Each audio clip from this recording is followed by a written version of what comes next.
Hello, my name is Aundracea. I'm here with Josiah, one star for the Jefferson Legacy Project on May 20th, 2019 at 2 p.m. Thank you for being here. When did you graduate?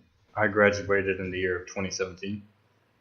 What is your most favorite memory from Jefferson High School? Uh, my most favorite memory would be being able to play, for the athletics, being able to play soccer, football, everything that kind of led up to doing the best that I can in the sports that I love. And, I don't feel like that's the greatest memory, but, overall, I feel like that had the bigger impact on me. So I would say, it's playing soccer, playing football at the same time is probably the greatest memory that I can How did you manage to play soccer and football at the same time? have. It was kind of hard. Definitely when it comes to the physical workouts, I would soccer training would be first. It would literally be right after school. We'd meet on the field. It'd be a hot day. It'd be like maybe 85 plus, and being on the turf at that, at that temperature, scientifically, it rises the temperature by 15 degrees. So we're on the field for like hour, maybe hour and a half or 2 hours playing in 100-degree weather, and so it was harsh. We're running miles after miles, training, learning how to really master our techniques and being able to play as a team and not just as an individual. So the workouts that I started first with soccer already kind of really kind of worn out my body, and then when going into football training after, we'd go straight to the weight room. We'd go lift. We'll go do what is the workouts that are needed. And since I was a kicker, my workouts were a lot different than everybody else's. It wasn't necessarily heavy duty. It was more just kind of repetition, kind of getting the muscle memory of the workout and kind of strengthening up my muscle groups instead of really adding the mass. And then I'd go out into the field and I literally put up maybe between 100 to 300 kicks of practice, and that's something that I really trained myself to do, for the muscle memory.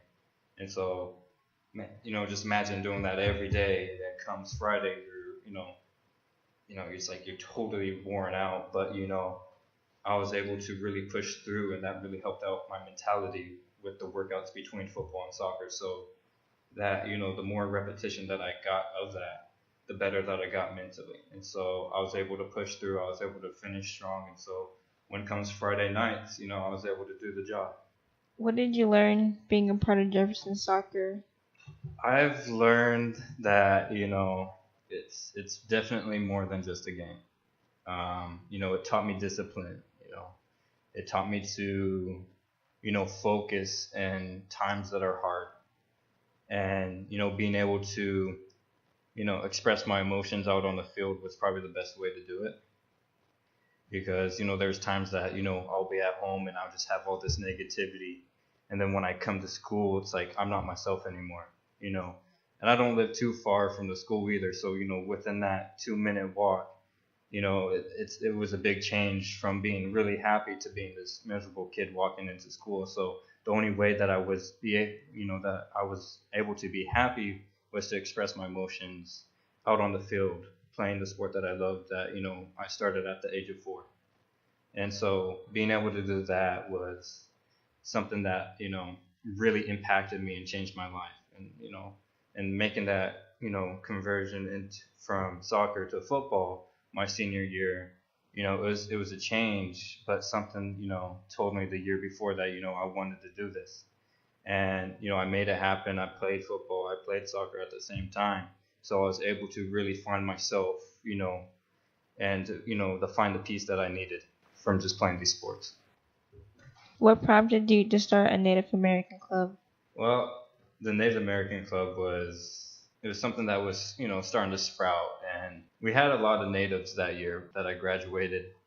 We wanted to do the best that we can to kind of project ourselves, as this little native community in the Jefferson High School. So we're just kind of up on the uprise. So we just kind of wanted to project ourselves in a positive way and just kind of share our traditions and what our culture is about, and how we kind of have similarities throughout our ethnical groups.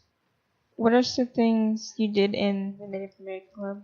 We did a lot of things, but they're little things that added up. So we had classes to where we would learn how to sing our traditional ways, dance our traditional ways, make hand drums in our traditional ways, and and this goes for anybody.